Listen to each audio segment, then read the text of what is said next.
Once a month on a Tuesday, it is very intense for us because we go from meetings all day. Matter of fact, after this meeting, we'll have the managers meeting.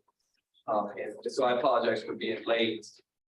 But I hold the vice presidents and Susan and Caesar kind of hostage for like 8 hours worth of meetings, and that's why we were late. So I humbly apologize that we were late, but we'll try to catch up.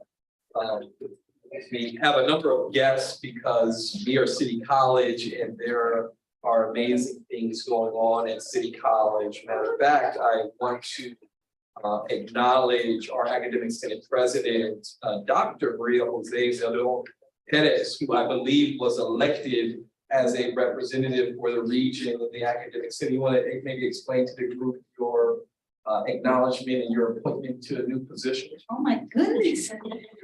I love being displayed like this.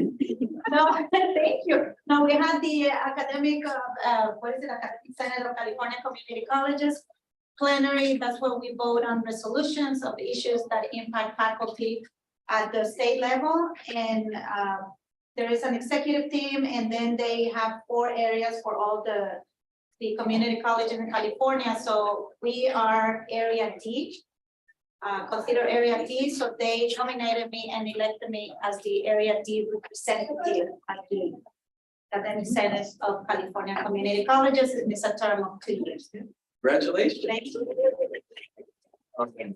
And she had no idea I was going to do that, but there are a number of people who deserve to be acknowledged for their great work, and certainly our Academic Senate President is one of them. My name is Ricky Shabazz. I have the honor and privilege of being the president of San Diego City College. That's a formality because there are people watching live via Zoom. I want to acknowledge both Janelli and Aaron in my office for a lot of behind the scenes work that goes into putting on College Council. College Council is the highest level of governance at our college. Each of these amazing leaders that I'm going to be introducing momentarily represent constituency groups across the college, and we regularly have updates at College Council and welcome them, as you'll see from for 2 of the updates today. If you would like to present to College Council or have an item on the agenda, you can do so one of 2 ways, either by reaching out to my office and working with Janelli or Aaron, or reaching out to one of the amazing leaders that I'm going to introduce now, beginning in no particular order with Mona, who is the past president of the Academic Senate. Tilly, who is the vice president of instruction. Present. Robbie is the chair of institutional technology. Present. Caesar, who's the information officer. Present. Jay, the supervisory representative. Present. Sunal, who is the president of the chair's cabinet. Present. Susan, who's the dean of institutional effectiveness and the chair of Improv. Present. Masa is the administrative representative. Present. Diego, the reason why we're all here, our ASG president. Present. John is the vice president of administrative services. Present. Marciano, vice president of student services. Present. And Sean is our president of classified senate. Actually, I just passed Sean. He's at work with all the year-end activities. There's a job here on campus. He'll be here momentarily. I haven't seen him. And Maria Jose Zeron Perez, who is the president of Academic Senate. So these represent College Council at San Diego City College. If anyone would like to have an agenda item, you can reach out to one of these amazing leaders. I'd like to move on to the second item on College Council, which is the approval of the April 4 meeting. Excuse me? It's April 18th. I apologize. Oh, April 18th meeting notes. If we have a motion for approval, beginning with an edit, to be April 18th. You're brave, so like the motion. So moved. Masa is first. I second. Jose is second. Any further discussions? We have an edit with April 18th. Any other edits, discussion? All of those in favor indicate by saying aye. Aye. Anyone like to abstain or object to the meeting notes? Hearing none, motion passes. And I've worked at, this is my third community college, and all of the community colleges I've worked at have had nursing programs. And let me go on record of saying, and not just because they're here, but at my other institutions, I was over student discipline. And I would regularly get complaints from the nursing departments because there was some very interesting experience for students going into nursing. And when I arrived here at San Diego City College, I encountered a nursing department that is probably one of the most positive groups and supportive groups of faculty that I've ever interacted with, in a very real science, and that is life and death to the students who go through our programs. And so it goes without saying that it didn't surprise me when the rankings were sent by Dee to my office at the campus, saying that our nursing department was ranked number 2 in the state and 3 in the nation. And we just wanted to bring the nurses to College Council to give all of our faculty, our chair of nursing, our dean over nursing, their very well-deserved due respect and honor for the great work that you all do for students. But we can take one more the steering committee and then turn it over to our chair. Yes. When I accepted this position as the Associate Dean of Nursing, I didn't know how I was going to be able to balance because I was faculty.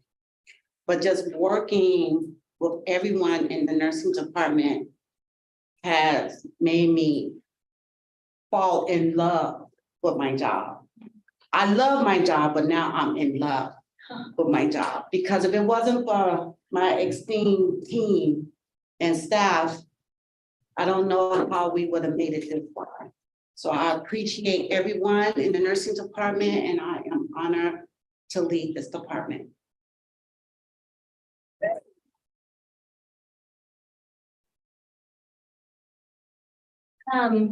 So I just wanted to thank the faculty, the staff, the leadership. Without all of you here, this could not be possible. I'm very happy to be working here, and it feels like I belong here. So thank you all for everything you do and all your support.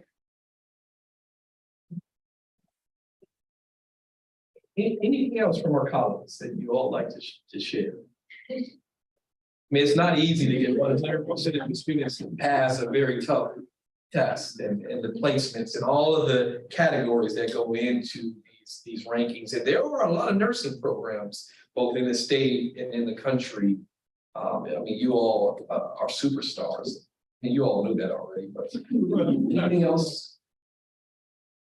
Yeah, just saying, I mean, I think that it's also worth recognizing, at least for me, we're about to have our scholarship ceremony on Thursday, and every year the nursing students typically are the ones that come out on top in terms of scholarships. You're not only preparing them to go into their field, but how many of them are taking advantage of the scholarship opportunities. So I also want to say thank you all for promoting the scholarship program and encouraging your students who every year are some of the most successful students in receiving those scholarships. So kudos to you all on that as well. If I can. Thank you, everyone. And I've been on that other side, but number 2, not number 3. So good job, fantastic. And it takes a lot of work, a lot of time, but I also want to congratulate the students, right? Because they're the ones going through that. Can't do it without you, but we can't do this without them either, the future for us. And I just think, I'm just really proud to know that wherever those students go, any one of us in this room is going to be well taken care of, because you trained them to be in that place, right? So you can be rest assured that you're going to have a healthcare provider, came from San Diego City College, and so turn the other ones away. No, just kidding. Make sure it's a City College nurse, right? And then we'll be okay. But I really wanted to thank all of you as well. Great work. It takes a lot of effort. And really, this is what 2023. So this is through and out of a pandemic. That's even another big kudo. So congratulations. And the first group of faculty, right, there's regularly discussions about whether faculty were here during the pandemic, right?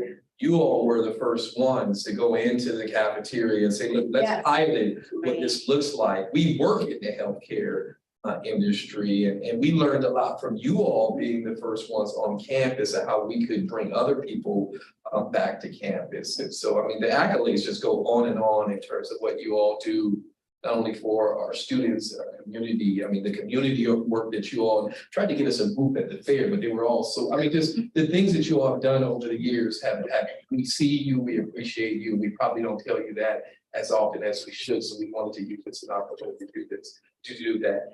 I thought one of you were going to say something. Anything else? I would like Yes. to add, our cohort, recently graduated in fall 2022. I received notification for the BRN. So, and we do thank our students, we appreciate our students, but if it wasn't for the faculty getting the students where they need to be, we wouldn't be here. But with love too. Yeah, right? Love and compassion, support. Yeah, caring. yeah. That's important. And I don't want to underscore that doesn't happen in a lot of places. Some of these nursing programs, they're already tough academically, let's be honest, but to do so in a supportive way, in a caring and a compassionate way, is really what sets our program apart from any of the others that I've seen, that I've interacted with. Any questions for our colleagues or comments? Yes. I'd like to just throw in a comment. Hi, I'm Sean Ryan. I work with event support here on campus, and I also represent the Classified Senate. And it's one of my highlights of the year. I get to work with you every year on the pinning ceremonies. It's just one of the greatest things that I experience throughout the school year. And I look forward to this year's pinning class and future classes. Thank you. And Sean, thank you.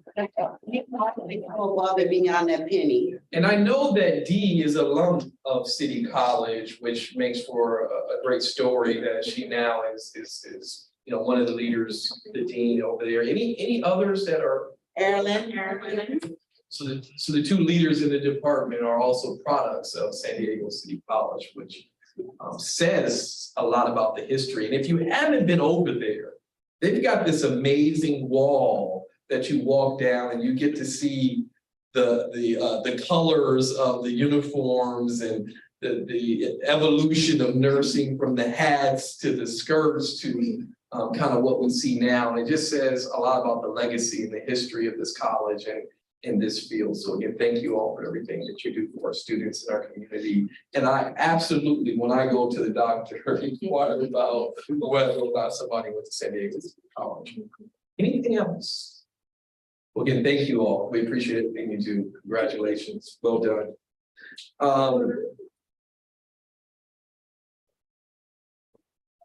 Another group of amazing faculty, also trailblazers in their efforts to embed mental health into math. And we had an opportunity to present at a national American Association of Community Colleges conference. And I'm going to turn it over to Marciano to present with our two amazing faculty to introduce them and talk about the presentation. Well, as Ricky mentioned, we were able to, we were selected to present on our mental health and math collaborative at the AACC conference. And so I am happy to introduce Nadia, who is our mental health counselor, and Clara, who is one of our math professors, who have been instrumental in kind of piloting and leading our efforts. So I'm going to turn it over to them to briefly share with you all a little bit about what their presentation was, and we included their PowerPoints in the handouts, and we'll also be sending it out. Thank you. Well, thanks so much for inviting me here. As Marciano mentioned, my name is Nadia. I'm a mental health counselor here at City College.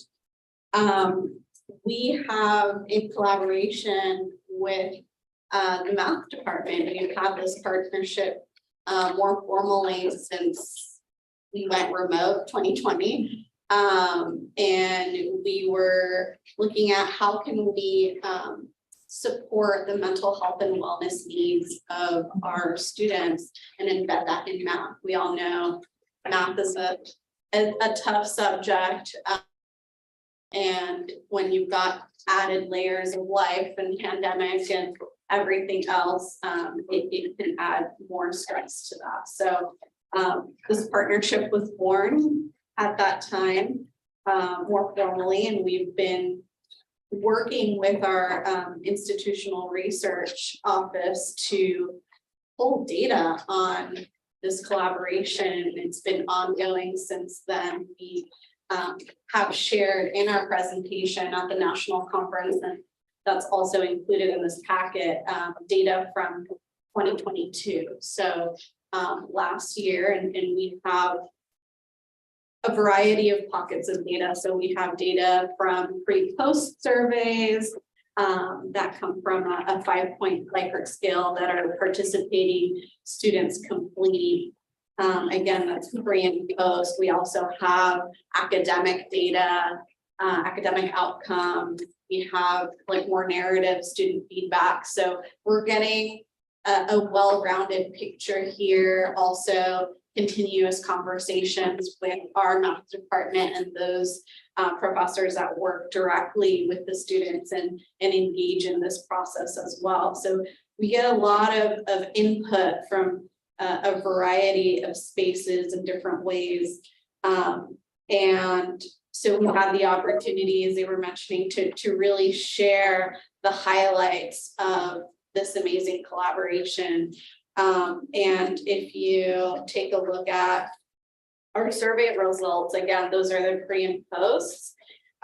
You'll see that, you know, the worries around taking math classes have decreased significantly. The belief that students can be good at math have increased. The getting tense and feeling anxious when preparing for a math test decreased. And again, just overall amazing results in students that are feeling supported, that not just in that class, but in kind of learning skills and through the integration of these presentations that are both informational, but introducing students to a variety of skills such as grounding techniques, different ways to navigate, you know, like self-advocacy, what does that look like?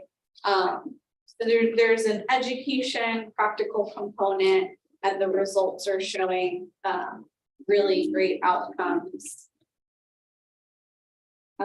So we're getting a modified version Yes. of the presentation. It's about 45 minutes to an hour long, Yes. and given the limitations of College Council, they're giving a high level overview. Absolutely. We'll send it to you electronically if your eyes are like mine, where you can't read some of the numbers. We'll make sure that you all have them. Yes, I believe you'll be receiving the slides. And of course, happy to, you know, chat with anyone outside of here or any departments to kind of talk more in depth about our collaboration, what it looks like and the results. But you'll also see, and I'll let Clara jump in, but you'll also see the academic outcomes. Last year, we had 7 participating classes in the spring and 5 in the fall. And overall, looking at those you know, participating sections, we saw an over 90% likelihood that these students were going to experience success rates, or they did experience success rates. So that's a pretty significant number, and we're engaging with you know, students that may not otherwise connect with mental health in another, you know, setting or in a different way. So it's really a huge impact. I can talk about it forever, but I'll let you jump in from your kind of perspective as well. I'm happy to chat with anyone outside of here. Yeah, absolutely. Just bringing the resources in the classroom, eliminating barriers, getting the resources right there in front of students. Really happy that we can facilitate that with our roles.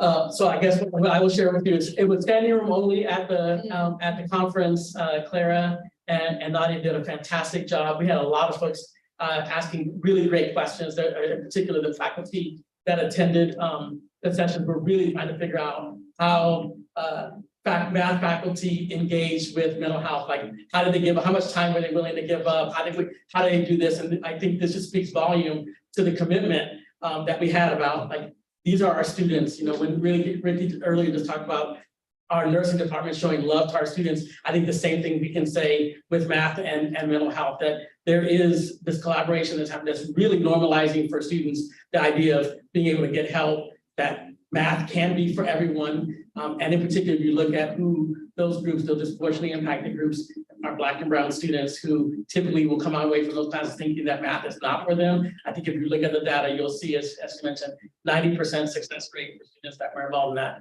That's nothing to shy away from. I mean, those are important numbers for us to think about. So I just wanted to put it in context and thank them really for the hard work that they did in presenting on really short notice at this conference. So, and we went to do some stuff to get these rooms and travel there. We'll just. And it snowed on the last day. And it snowed on the last day we were there, so. Yeah. Questions for them? Well, congratulations. Thank you for everything you've done and along with the team to go. I didn't get a chance to go, maybe next time will be my turn, but I just want to share with you, while I was here and while you were there, I was getting texts from people all across this country that were there and saying, do you know your college is here? Do you know this is happening? And they were so impressed. So that standing room only, I've heard from at least 5 people and saying, yeah, we couldn't get in the room. We were really interested. So kudos to all of you on a piece of it. It was just phenomenal for people to reach out because they know me and know that the school is tight. So that's fantastic. And one last thing, I just want to share that with everybody that you all reach out in other areas too. So I just want to say that thank you, Maddie, for also reaching out with the suicide prevention. And I haven't forgot about you. We're really gonna, one of the things I want to bring her in is with the Dean's Academy to help our managers, et cetera, to even try to help people look for those signs and symptoms too. And you know, that mental health is in many spaces that we need to add that piece. So I just want to. We actually have mental health embedded in nursing. And we have mental health embedded in athletics. And so those are 2 other areas that we're piloting some things with. And I really look forward to how that continues to develop. And like one last thing is, I promised Leslie that I would give Carlos Del Lama a shout out because this really came from him reaching out to Leslie during the pandemic and saying, my students are struggling. I need help. Like, what can we do to connect them to these mental health resources? And that's really where this conversation started and then turned into this. But it was because a faculty member reached out and said, help me. And so I just want to say thank you, Carlos, if you're listening. Hope or some people go out, I can tell him, but we are really excited and thankful that he led them into the math space to be able to do this. So appreciate you all. And I would echo everything that both of our vice presidents said and add that these collaborations between student services and instruction are so important, right? Collectively, we play a huge role in the success of a student, not one more than the other, but collaboratively. Someone may be wondering, well, there are so many great things going on the campus. How did this get selected to present? There is not a process per se at the college, but what happens is that AACC will do a call for proposals and there are themes. So immediately one of the themes was mental health. And so I immediately reached out to our vice presidents and I wrote the proposal with the limited information that I know about what was going on. And, there are thousands, over 1,000 community colleges in our country. And to be selected, one of them at this conference is a great honor. And so every year the themes will come out. I'll go over with the vice president. Here are the themes for AACC. Do we have anything? And from there, it's a relatively quick turnaround to get in a proposal. And then it's even more so an honor to be able to present at the conference. So thank you all for being flexible with all of the arrangements that went into being selected, because then they also notify you last minute that you've been selected.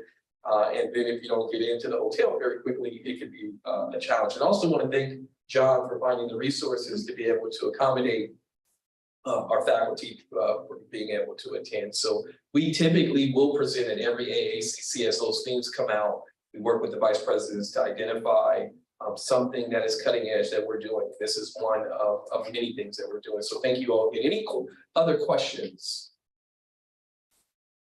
Hearing that, we will keep going on the agenda. Thanks again for everything you all do. Yeah. Next on the agenda is the faculty, the ranking of the facilities list from John Parker and Susan. Thank you for everyone who responded to the survey. This, I want to do a commercial before I turn it over to them. This is our list that we're telling the district that this is how we prioritize the list. Now, that doesn't mean what we rank one is going to necessarily get built first. Because if we rank something one that is $100 million project and maybe number 3 is a $10 million project, the $10 million project might get finished before the $100 million project. But it is a ranking. We have an extensive list, and they wanted to know what our top 10 projects of a much more extensive list. It also doesn't mean that if something's number 11, 12, or 20, or 30, that it won't get built. This is just a ranking order as every one of the colleges had to do. That is my commercial, and I'll turn it over to Susan and John. Thank you, and I'll kick it off real quick, Susan, just as a reminder, I don't know if we had it up for last meeting, the top 10 from cabinet before we sent out the survey. So as a reminder that we'll get into what the results of the survey for cabinet, student housing was number 1, Seville was 2, Gym AC was number 3, new D building, thank you for bringing that up, Janelli, and student services building was 4, number 5, working adults, parent resource center or family resource center / resource center, 2 seats, classrooms as well, new amphitheater, digital marquee, multiple digital marquees throughout the campus on prominent street corners. And we have the East Village High School outdoor classroom, and rounding up our list of top 10 is the pedestrian bridge. Probably should have been a little more descriptive here, as in the facilities master plan, there are several, 3 or 4 pedestrian bridges. This one is the gateway for the campus across Park Boulevard that will connect City Park, somewhere in the city of City Park. It may be in front of the high school, San Diego High School, over to the Harry West Gym, announcing a gateway to City College territory.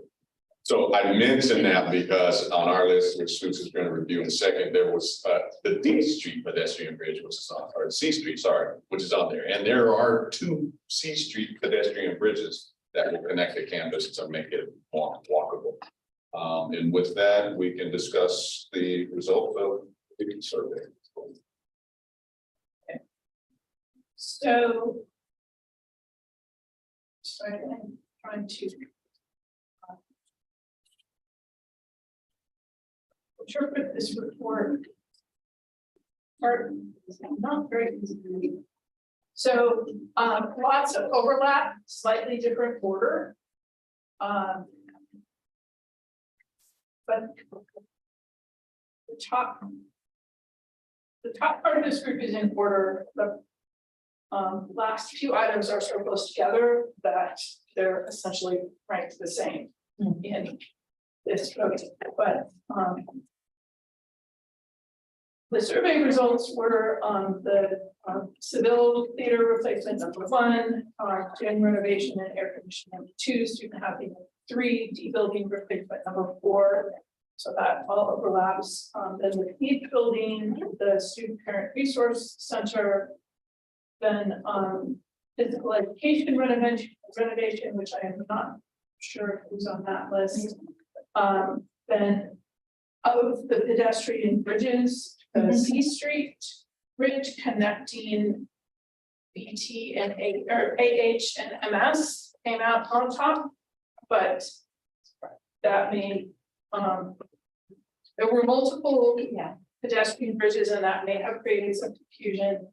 And then, digital marquees and the East Village High School outdoor classroom ran it on the list. Any questions? I always have. Honest. And you never have to justify that to me. So there were 10 that we had on that list, but on the survey, there were 18. So, and I agree with the bridges. For myself, I had to sit there and think, which one is this?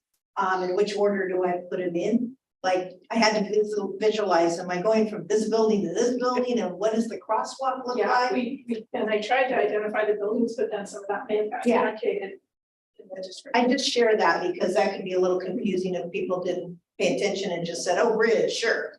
Because, and then I know for myself, when I did the ranking, I thought I ranked them where I wanted them, and I was missing some numbers, so as you moved them, you had to move something else to replace that.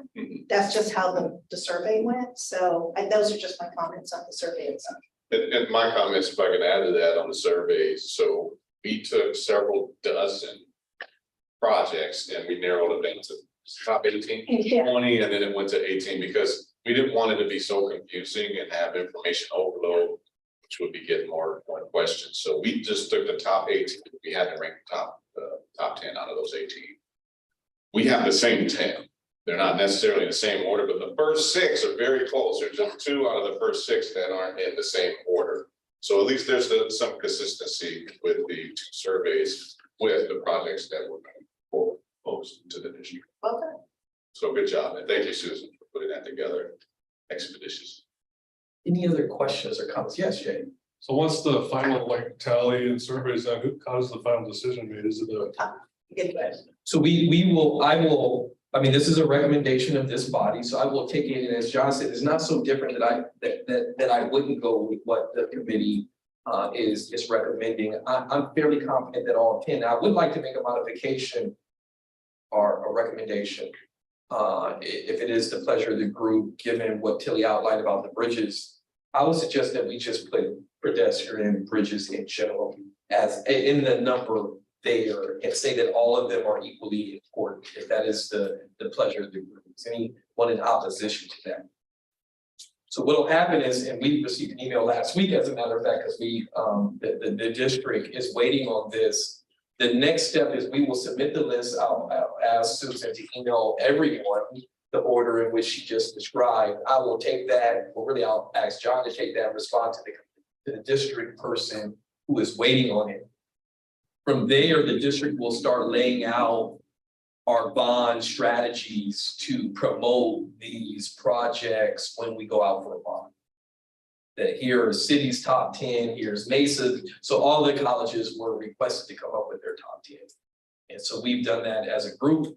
I'll ask Caesar to take that 10 and put it in a future update that we send out to the campus so that they know, and work with John Parker to talk about next steps, which is in the spring of presidential election is fall of 24. Yes. So we'll start promoting the bond program in the spring, and it'll go before the voters in the fall of 24. Probably looking at upwards of $1 billion if it's similar to the prior bond projects. And so one of the things that I'm going to be talking to the managers and ultimately to the entire campus next year, this is legacy building. This group will get to decide what the next bond program and buildings look like in this campus. And depending on where we are toward retirement, those are that are in their first couple of years. And Nellie's laughing at my gray hair. We'll get to see some of these buildings come into existence. So you figure if a bond goes into place, we'll know November of 24, the money is going to likely start flowing in the spring of 25. And then it just becomes a matter of identifying locations and user groups and determining what is actually number one based on the cost projections for the buildings. Thank you. Other questions? Okay, hearing none, again, Susan, thank you, and everyone who voted, and John, we'll send out the list so people have it. Caesar will write an article in a future newsletter so that people have it. I'll probably have it for my fall convocation. I'll go over the list as well and ask that, John, you review the list as voted on with your review of services committee that now is called. City resources. And so that we have it, and certainly when we do our road shows in the fall, we'll go over the list there. That was good. Next question. Yeah. Moving along, the district governance handbook says Susan, I'll let Susan kick it off, but I think the majority of this is actually mine. Excuse me, draft. Yeah. These are my old glasses, because I got 2 new pair of glasses and I cannot find them. The draft of the governance handbook, sorry, Susan. I was so fixated that Susan's name was there and draft of the governance handbook. Did you want to lead us in the committee charge template? Then I'll take B and C. Yes. So as part of preparing this draft, we have been reaching out to the committees to update their charge documents in alignment with all the recommendations that have come out of this entire committee review project. And College Council also needs to update its charge so that we can be in alignment. And that was one of the recommendations, is that we had kind of gone in different directions. And we have a copy of the charge as it was published in the 2019 handbook. It's quite long. And there are there is a format that the committee review work group recommended that was piloted over the past year by city planning and city student journey that replaces the format from the old handbook. So what we want to do is spend a little bit of time looking at that today. We may not be able to address all of the components. There may be some different folks that kind of go and do some homework based on the constituency representation. But Janelle, could you share the template document, please? And this, keep in mind, this is just the text version. This is a working copy that we can write in it. This is not representative of the formatting of how it will look in the final handbook. But this is the content that we want to cover. And we can increase the zoom even a little bit more. A little more. We're almost there. Okay, I think that'll work. Yeah. So I'm just gonna really briefly go through these things. And some of them we may want to discuss now, some of them we can have people follow up on and bring back, but it starts with the purpose, you know, a brief description of the group and what its function is. Why is this group here? You hear Ricky say at the start of each meeting that City College Council is the highest level of governance within the college, so that's something that we should probably capture here. Then plans or planning processes that this group supports, approves, or recommends.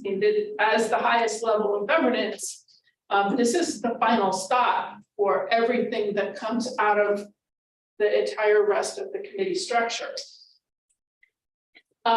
Groups role in and responsibility for advancing equity and anti-racism within the college. This is a new addition. We thought that it was important for our governance groups to call this out.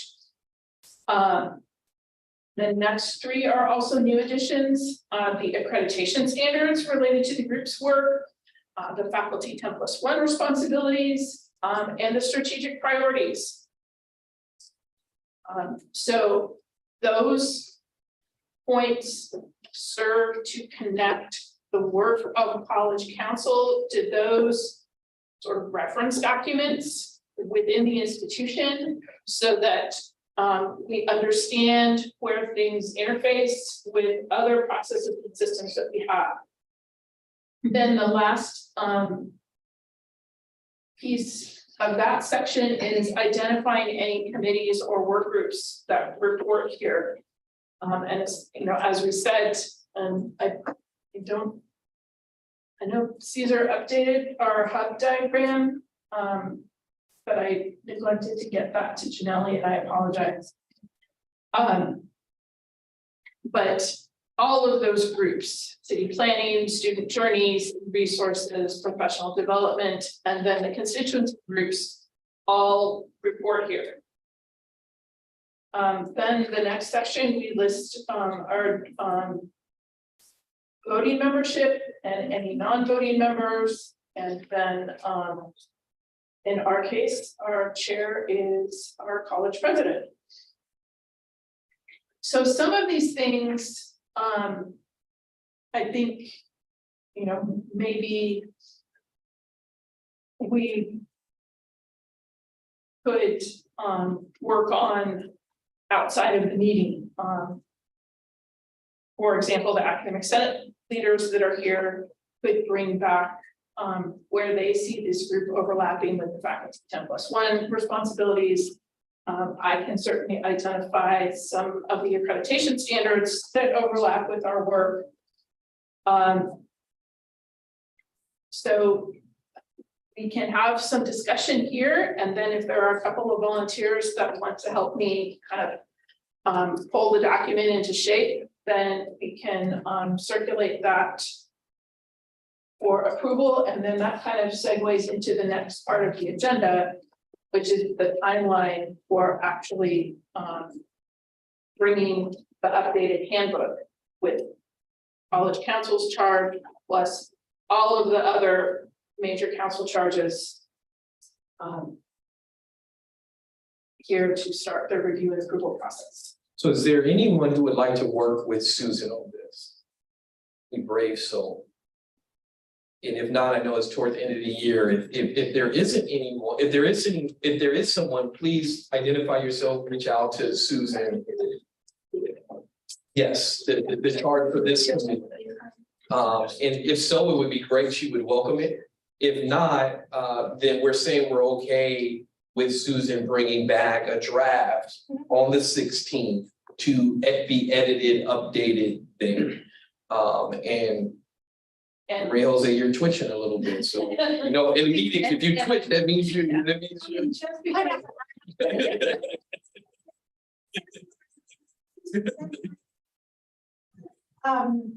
Yes, because I know we have to do it for the Senate, we have to do it for every council, so I think it'll be good Thank to learn it and support you to get it everything done. I'll jump on board as well. All right, Things I'm thanks, doing the same work with I our guess. side as well. See, one, There's the other in here.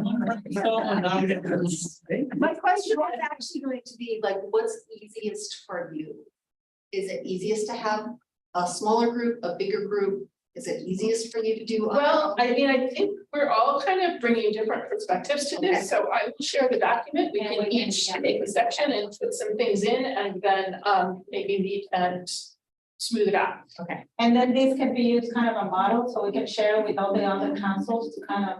They're already doing it. Yeah, we They're actually, doing it, yeah. Okay, good. Yeah, Yes. City planning and student journey were the ones that piloted this, so Oh, those perfect. models have already been in circulation.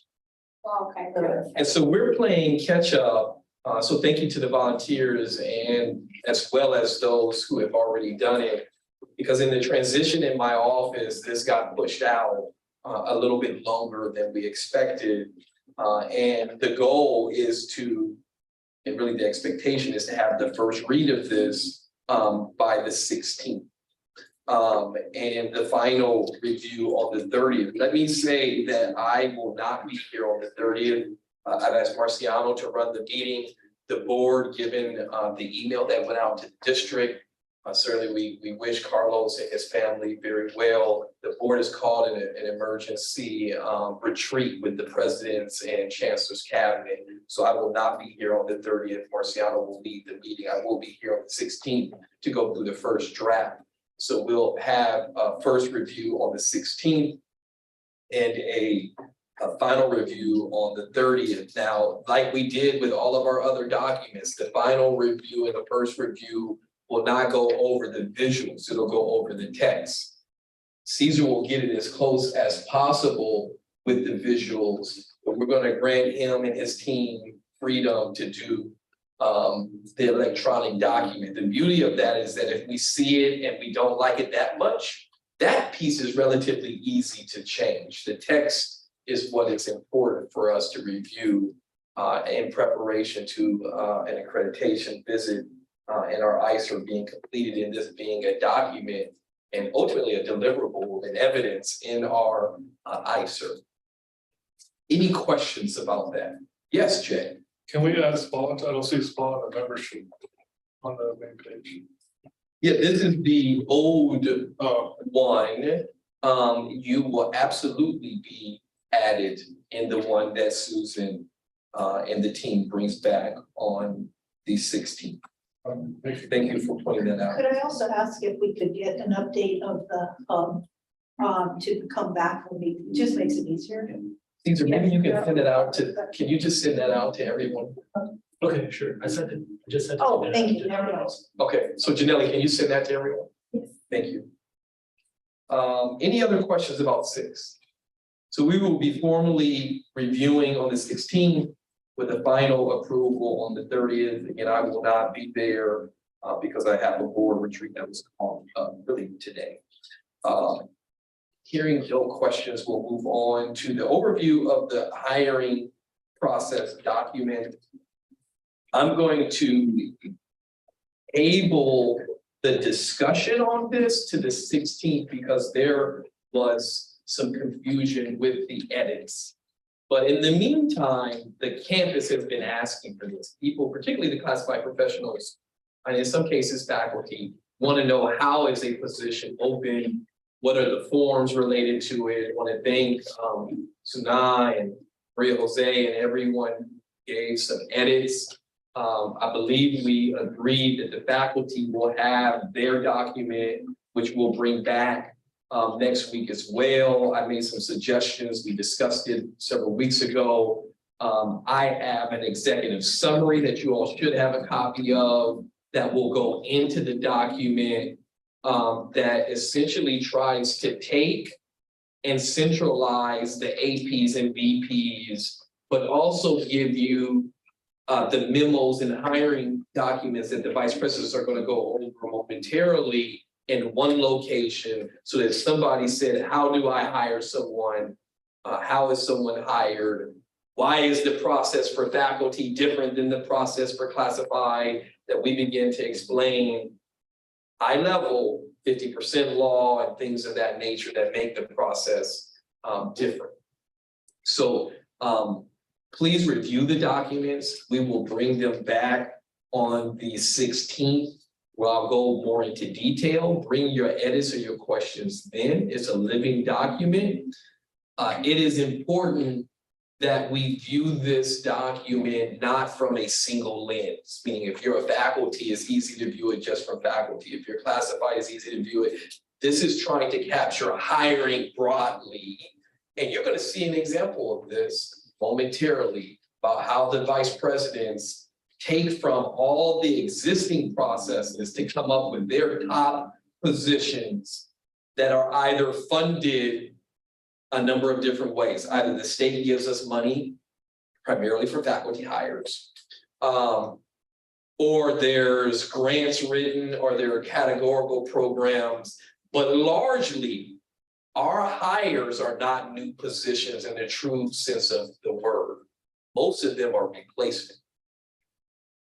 Robbie retires, we assess whether or not we need a dean. If we need a faculty member? Do we need a classified? And we begin to repurpose vacancies. Except during those times that we either write a grant, receive categorical COLA, and or receive a line item of funding specifically for faculty, which we haven't received, I think, in the last 2 or 3 years now. Any questions about that? This is probably the number one question that I receive as a president, particularly primarily from the managers. Because I think the faculty list is pretty self-explanatory. We show the list, what number are we on? That one's a little bit more readily available to people versus classified. And Sean knows in our classified Senate forum, that question came up a number of times. How does the classified get a process similar to faculty? Well, they won't, because it's not similar to faculty. And you have classified that are on the right side of the 50% law. You have classified that are on, I hate to say the wrong side. I gotta figure out a better way to say that. Side. Yes. And so, and that's true in some cases about faculty as well, right? You have librarians, you have counselors. And so my goal was to try to simplify an onion that has many layers to a process. But you're going to see it. And we typically do this. Well, we're about to model. We typically do this twice a year in College Council. Typically, it'll happen in the December or January College Council meeting, and it'll typically happen toward the end of the year. Why is that? Well, the governor's budget typically comes out in January. We have an idea of funding. It'll happen this time of year because we are getting the number of people who are retiring, right? And that's when we can start implementing hiring based on folks telling us when they're hiring. And in an ideal world, if I had it my way, we would do all the hiring in January so that everyone would start in August. But we know that that's not the case because people leave and come at various times of the year. Speaking of that, the second most common question I get about hiring is how does the college announce when somebody is hired? And we have a new employee here today. And so let's give a warm San Diego City College welcome to Edward, who is our new admin tech in the foundation. Now, he is no stranger to City College because he spent some time in counseling or student development with Dr. Savage. Want to introduce yourself? Yes, so hello, my name is Edward. I work as NAS for City, before that as NAS with Mesa. My background is financing with County of San Diego. And I'm just excited for the opportunity. And I am very honored to be here. And I also, I'm a student with Mesa as well. So this whole community college thing is really my community, my home. Thank you. Well,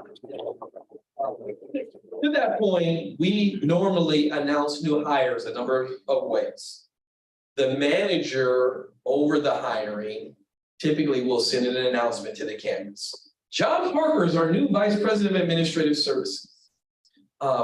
During convocation, I will normally have a slide that says the number of people we've hired.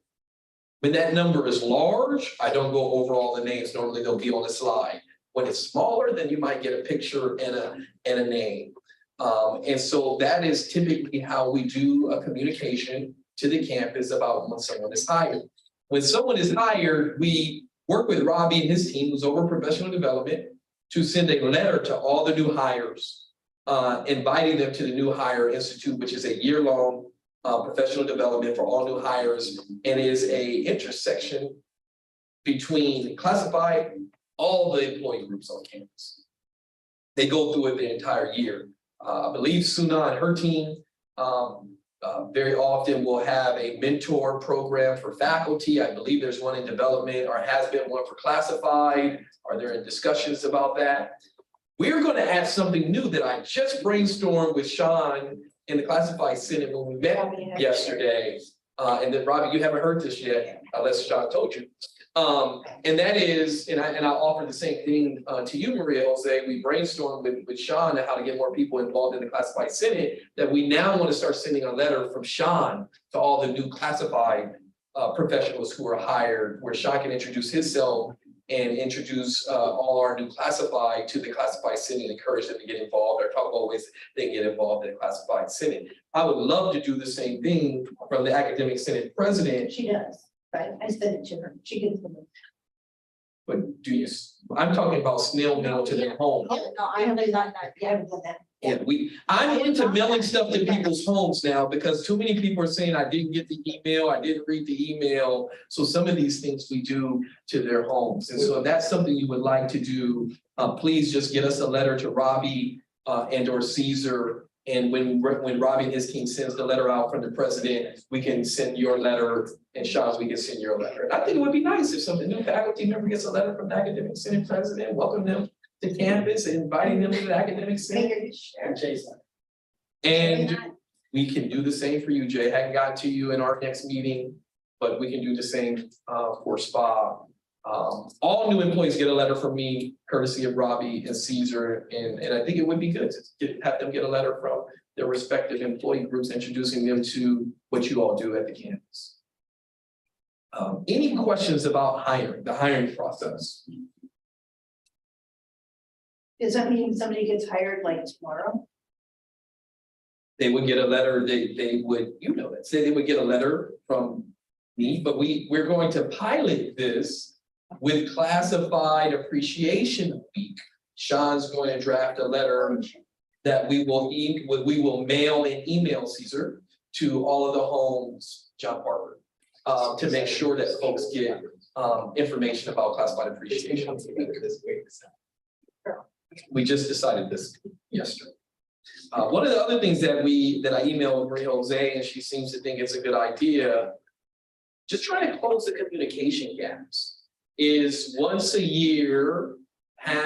semester, having a joint meeting with the Senate reps and the chairs and college council to talk about communication protocols, because we are sharing information, certain information with the chairs that aren't necessarily shared with the Senate, and certain information that's shared with the Senate isn't necessarily shared with the chairs. And talking about the importance of people who are on committees, bringing that information back to their departments, programs, meetings, that sort of thing. So I've asked Tilly to take that on, and we'll pilot it in the fall with some kind of welcome lunch or dinner or something to have Maria Jose, myself. So certainly Sunai, if you'd like to address the group, I would welcome it, as well as the other leaders on campus.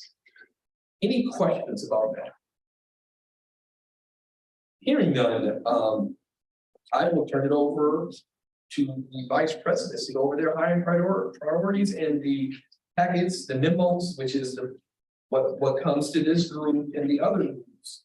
I'm gonna let Marciano go first, because I believe he has a commercial he'd like to share about the Student Services Council and his list. So my list is in your packet. We have a list of about 12 positions that are on our list. The difference being that on the bottom I put student service requirements was the guide for the above positions. List was created and will be approved through the Student Services Council hiring prioritization. And the reason I put that there is because we have not had our meeting yet, so they have not had a chance to vote or rank these. We did have a meeting where these were discussed, but there was no ranking to them. So I just wanted to make sure that some of the folks were looking at this if they're like, oh, I don't remember the meeting, it's because it hasn't happened yet. But the most important part of this is that Tilly and I work together on some of these positions as well. So you'll see that there are some instruction, some faculty positions on mine, and there are a few student service positions on Tilly's, which include the Dean of Equity. On mine, I think it says Chief Diversity, Equity, Inclusion, and PD Officer. On Tilly's, I think it says Dean of Equity, same position, and of course the admin help that would go with that. So I've identified next to each of them potential funding for some of them. So that include either state block equity and or some grants that are on there. And I don't know how much time you want to spend on this, but I'll gladly entertain any questions that folks might have about the 12 positions that are on there. Maybe you can talk through, particularly because we have faculty and Tilly's gonna go over the faculty hiring prioritization, how you interface with that list, GFU versus GFR. So I don't have a lot of access to GFU, so most of my positions are gonna be GFR funded. As I mentioned, most of them are gonna be either on equity or the state block grant, including the Black Student Success, Latin Student Success coordinators. Hopefully working with Masa on the API Student Success Coordinator that would be tied to the NPZ grant. We have in veterans, our veteran tech position, we actually have a vacancy in the Veterans Center. And so we're working with Dora. We're going to repurpose that position. Part of the new guidelines require us to have another veteran certifying official on campus. That will be a tech position. And so we're going to look at one of our vacant SSA positions and add some money from BRC and equity to make it a tech so that we can be in compliance with the new regulations for veterans. Also tied to that, we've had some discussions about concurrent enrollment and having a concurrent enrollment or dual enrollment specialist to help with, as you all know, we've had a lot of conversations in our student journey about increasing CCAP and dual enrollment as a way. We know that the SCIP formula gives us more money for those students. And so part of this is getting Genevieve some help in trying to lead some of those efforts on that. Today, thanks to Brittany, we were able to get the Intercultural Hubs coordinator position, the PJF, the personal justification form signed. And so we'll be moving forward with that one. Under Adan's leadership, we have pooled money together from our Dreamers resource allocation from the state, as well as our LGBT allocation from the state. And we're going to hire a SPA position that will be a coordinator for all of the intercultural hubs to work on leading being able to supervise staff that will be in there, the NANCEs and things like that, but also someone that is going to do some of the coordination of making sure that the centers are all up and running and staffed and things like that. So I'm excited about being able to move that one forward pretty quickly. And we've had some with career and transfer, as many folks know, we had Dr. Wool, who is currently on loan to the state chancellor's office, and we've had a vacancy in our career and transfer center as in the director position. And so we're going to work with Juan Carlos and using triple SB money to supplement. Because right now we've been kind of backfilling with an adjunct. And now that Dr. Wool is going to be on loan for another year, we need to kind of think about a little bit more long-term. So a lot of these, another thing that I should say is because they're GFR funded, you'll see that they're going to be contingent on funding. So all of the positions here, like any of the faculty ones, the counselor ones in particular, they're not tenure track counselor positions. They are contingent upon funding and will be non-tenure track. So as long as we have the money from the state, those positions will continue. If the money goes away, then the folks in those positions will know that those positions will also go. Or if the state says that this block grant funding continues, as they did at some point with triple SP and equity, then we will convert those positions from non-tenure to tenure. I know that this may be a discussion for folks. There's an abundance of research that says hiring a full-time faculty member yields greater returns for student success than an adjunct. If we had the ability to hire these folks tenured, then we would. But when you see the reference of block grant, that is one-time funding. And so what we're trying to do is give a faculty member an opportunity to work full-time at the campus who may not be eligible. Maybe there's not a position out there. And so this is not unusual across the state. It may be new to our district, but we also have never been in this situation where we've had the amount of one-time money And frankly, we have some folks who we want to give an opportunity for a full-time position who are working here as an adjunct, who may only be working 3 hours or 4 hours or 10 hours, who we'd like to be here more often for our students and for the work that we're doing. Marcelo's going to address this with the counselors and those, because there is a segment of folks who are not familiar with doing this, who have very interesting views on us doing this. I would agree that this is not ideal, but this is absolutely an opportunity for an adjunct who currently is not employed full-time with the type of benefits and retirement that come to us as full-time folks to be able to get those benefits at the level that we do as full-time employees. And there is absolutely a commitment that if we can, and it looks like the funding is going to continue to convert that person from a non-tenured contract to a tenured contract. And if we do that, then we would be able to, through their evaluation process, not start from zero, but to start from whenever that person. So we hire Maria Jose into one of these non-tenured contracts. In year 3, the state says this block grant money is permanently funded, like SSSP and equity. Then Maria Jose going into her 4th year would be in her 4th year of tenure. Does that make sense to folks, right? So They don't we- lose the time. questions, yes? Yes, I also. Yes, so I love the idea of course, bringing on as many full-time faculty as possible. I just want to clarify that the only reason we would turn a full-time contingent faculty member into a full-time tenure track position is if the state funding is permanent. Correct. So that it wouldn't actually bump someone out of faculty hiring prioritization if the state funding went away. Correct, because this, whether it went permanent or not, this is still GFR. It would still be GFR funded. Yep, not I GFR. just want to clarify that so So that it's on the 100%, record, yes. so that when I go back to chairs, we know what's Love it. happening. It has nothing to do with the faculty hiring, but okay. And I do have a question. I wouldn't say nothing, because if there are counselors on the hiring prioritization, and anytime a non-instructional faculty member appears on that hiring prioritization, we're going to look to say, does that program have money? Because it wouldn't be fair to take GFR Yes, you yes, money. yes, when that program has GFR money, yes. thereby They displacing. have their own funding. Yes. Yes, that's a little different. Yes. That's clear in my book. Okay. That's good. What about these coordinators? Are these faculty positions or So what are these coordinators? currently, the way that I describe them, they were faculty positions.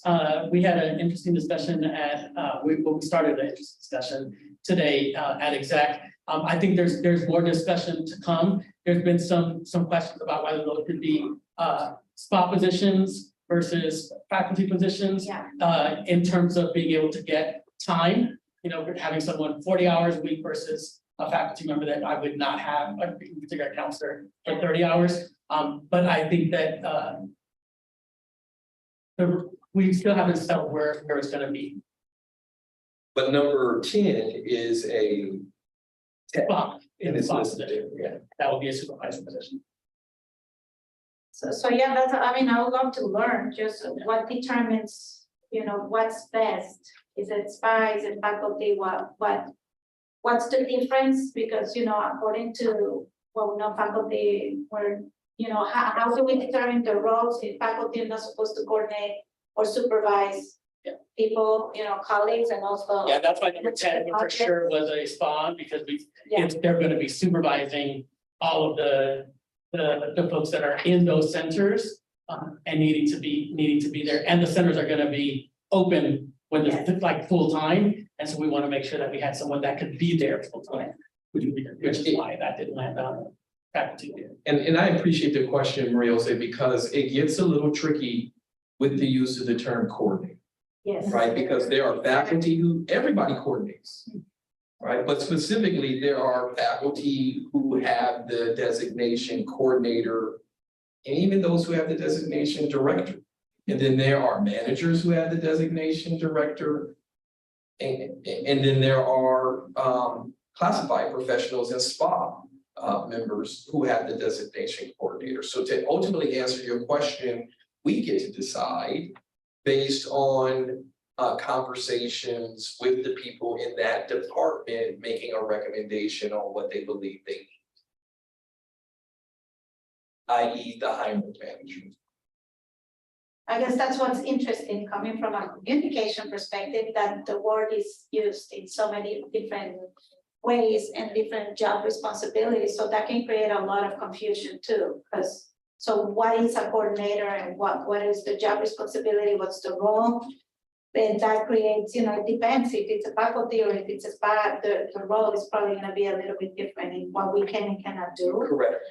Because of, you know, the contract, so it's an interesting approach, it's just something that I'm throwing out there in terms of thinking that words, you know, don't have meaning on their own, we have, give meaning to words, so it could be, you know, interesting to see if there is a better, maybe than word Agreed, to agreed. And so, and I will say that clarify. we put titles on to describe some of these things, but some of these are working titles, right? Not necessarily, or classifications, they're not necessarily gonna be the title that we would use, right? Which makes it even more complex. Yeah, and I'm just putting it out there, I don't pretend to know how difficult those conversations are, but I think it's important because it does create a little bit of a confusion. And we will have to Actually- write job descriptions to actually Yes, work to describe what it is that we want those folks to actually be doing in a classification, which is, yeah. which is a little different. And then the number one, which I know you said that is the same that Tilly and Dean of Pat, Equity, Dean of correct. Equity. So they do have a different name too, and I'm all Yeah. confused because I'm like, so which one is it? So I We don't guess know you're yet. in We the- just don't know. We're still working. We called it different And things. then and the fact that it's added NPD officer, so that threw me. Is it two positions or is it one that's gonna be a dean and a PD officer? So number one will come back to us with greater explanation and an org chart, which would amount to a reorg. As you know, we've been having discussions and frankly, because of the discussions in my Thursday meetings with the academic senate in terms of the current location of PE. This being frankly, the legacy wise, one of the most important things that I will do as a president, given the number of new people that we have in our organization. The need to give greater attention to PD. With the hiring of a PD coordinator who is a faculty coordinator. Tilly and Marciano are discussing this and then we'll take it through ideas with a more detailed plan for a reorg that builds up this dean. And here's why we were hesitant to call it the Dean of Equity. Is we have past experiences with that title and that position. Not positive. And we know we don't want that. I think we're in agreement that none of us want that. But we're also looking at reporting lines where this dean would be similar to Susan in that Susan reports to the president. But the optics doesn't mean that that person doesn't work with the two vice presidents. So we're still working through that piece of it. It will come through ideas. When I say first, once they come up with a draft that I sign off on, meaning I'm comfortable with it, they will take it through ideas for a greater discussion. This is likely to not happen until fall, but this is the ranking that position. And this number one is a placeholder for a title, because there are colleges across the country that have these chief diversity officers. So we're trying to use that model versus a dean of equity, which is a position that would be, I think, similar to Susan in that it's not instruction and it's not student services. It works with both. And so once they do the research that's necessary and come up with a starting draft, that discussion will go through ideas and make its way through the roadshow, academic senate, classified senate, and ultimately back here with feedback. They just need enough time in the day to be able to. Because I think the goal is that PD will be then housed on the. Correct. Yes. And other things. Yes, and all. Yes, Yes, yes. not just PD. Yes, and ideas within Yes, transition, yes. Yes, Other questions? exciting. Tilly. Well, I think Marciano just took it all. I know. I think, like Janelli has mine up there too, so. Since we're looking at the chief diversity equity, whatever it's going to be. I thought we were supposed to change the name, so I moved it as a Dean of Equity Inclusion. So it's the same one, difference on mine is I did put, and it should be GFR, and then we're looking at equity funding. I did not include the admin in this one, but I really should put it on my list. My mistake on that, but really just showing that it is a high priority for us to look at, and again, GFR, right, that is equity funding. My first number one still will be the ILT that's on HERF dollars. And that will be coming, when that comes, I will take that one off the list because that was a promised one from last year.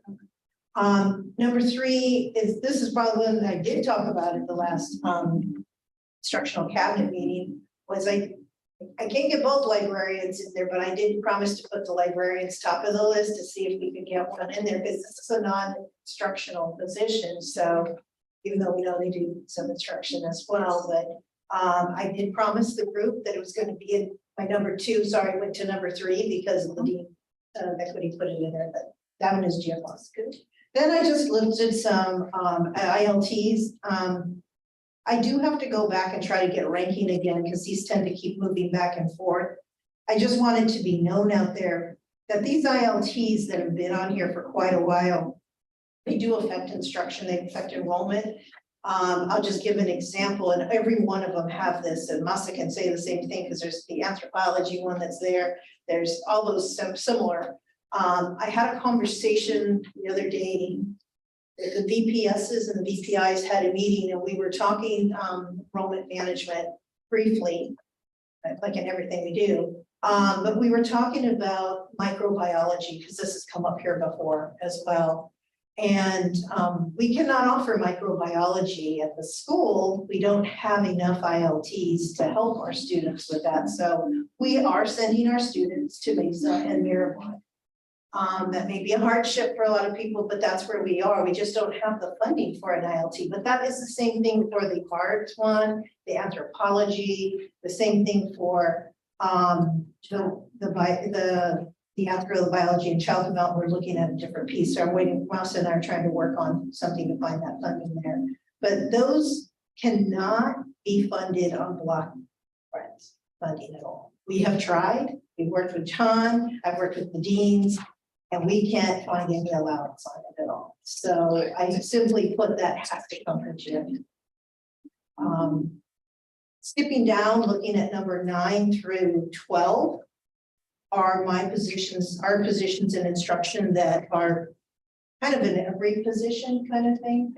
Project assistant, project analyst. These are ones that are helping all of us when we're looking at enrollment management strategies. I worked with the student journey committee, tri-chairs, and Marciano and Tilly, kind of looking at how they can be helpful to do things so that it's not the three of us doing every strategy and trying to get these things happening. And it sits on the desk the whole time because there's not enough time. So those are individuals we're putting out there. These are state block funded positions. Those are the easy ones to get moving through. On 11 and 12, we added a counselor / adjuncts on here, and thanks to Sal helping us out, we did part-time hours of 20 hours a week. We did it for a whole 2 semesters, and these would be helping the promise and promise area, expanded promise, because we have a half a person now. It's just not enough help. And then also with East Village High School, it's a half there. It's just not enough. So I put adjuncts versus counts, just because we felt that getting up several might be a little bit better for us on that piece. Then on number 13, I didn't want to forget always, and it really should be number 1, is faculty hiring prioritization list is always a number 1. So if you can change over to you've all probably seen this nice colored document plenty of times before. So this is the sheet, and it's the green and yellow sheet that tells us how many we've hired. This is the faculty hiring prioritization that comes through faculty. And so where we are, where we're looking, and there's two blue ones on the list. 22 is chemistry, and the next one of blue would be 39 of cosmetology. All the greens are ones that we've already said yes to. The two yellows are the librarians. So we were ready to move forward, and we have the two blue left.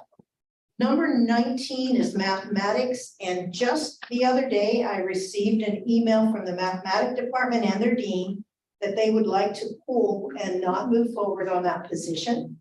Thank you to Suna, who's already addressed it and did a poll with all the chairs. And they've all voted to move forward with chemistry.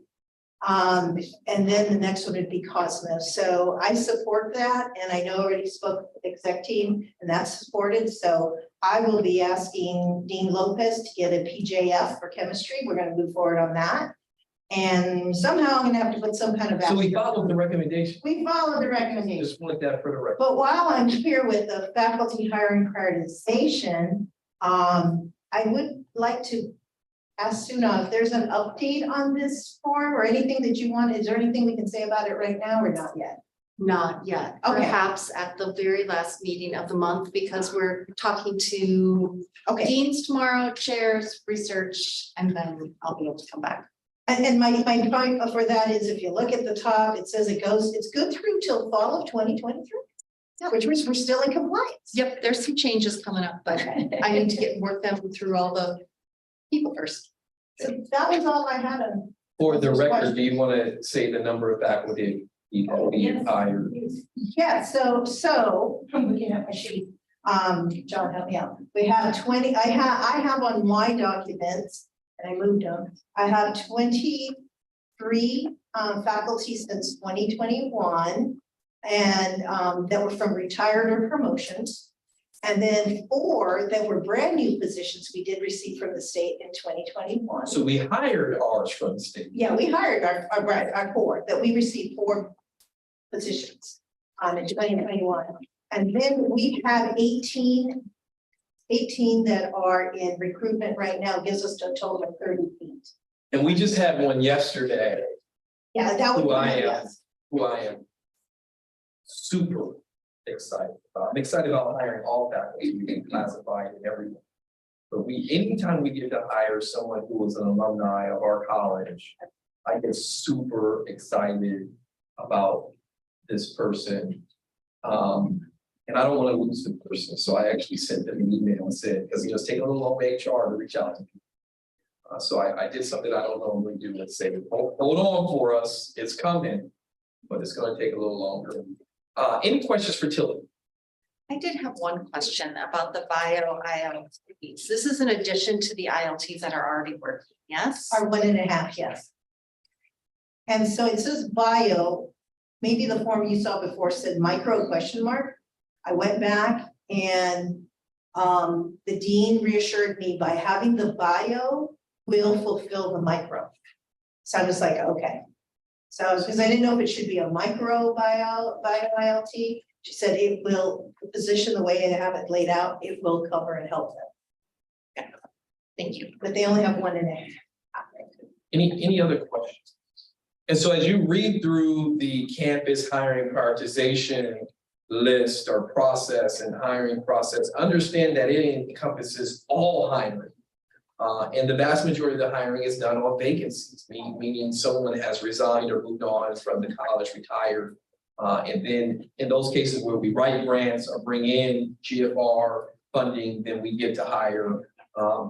And last but certainly not least, with a minute to go over his list. Thanks for the not least. And I just wanted to piggyback on that, because we alluded to this earlier. Out of the 57 positions that we've hired since 2021, which is really fiscal year 22, started in July 2021. Out of the 57 that we hired, only 14 are new to city. So others were in a NANS capacity or an adjunct capacity or were promoted. My math. My positions, thank you for bringing that up, Janelle. Stockroom clerk, this has gone to the board already. This was on our previous list. It wasn't number 1, but because it's on the board docket, it is number 1 now. College events and operations administrator.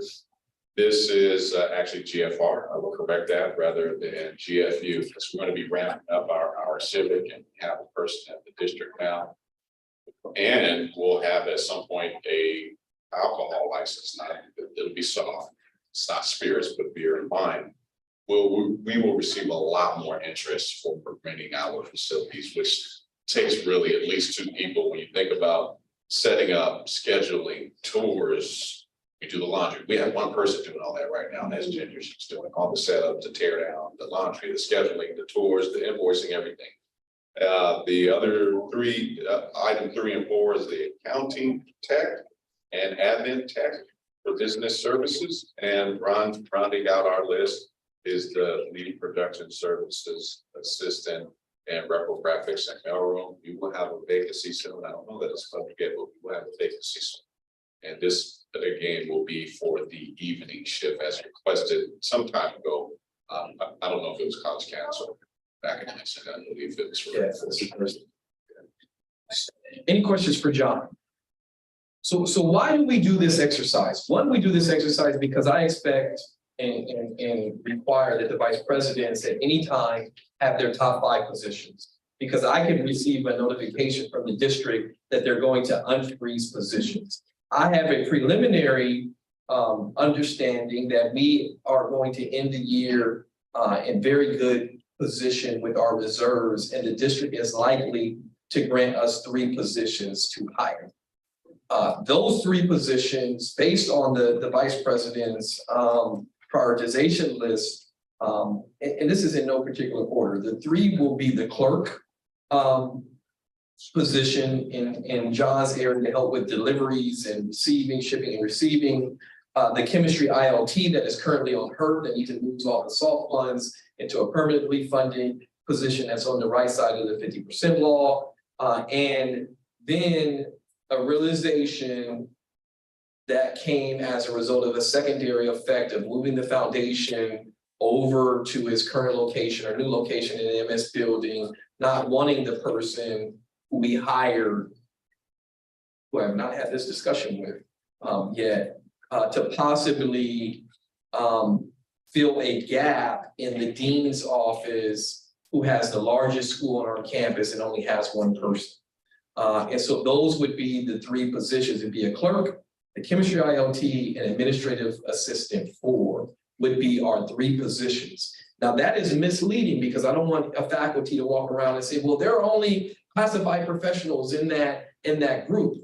That's why I purposely asked Tilly to go over the faculty hiring prioritization process and the faculty that are in process, which I think number 15 or so faculty are in process of being hired right now, with the most recent one being yesterday, right? So those are specifically 3 frozen positions that the district is likely to open for us that will come off of the prioritization list that was discussed here today. Does not mean using the other funding sources that Marciano and Tilly mentioned that we wouldn't be hiring faculty and classified and supervisors and managers off of those different funding sources.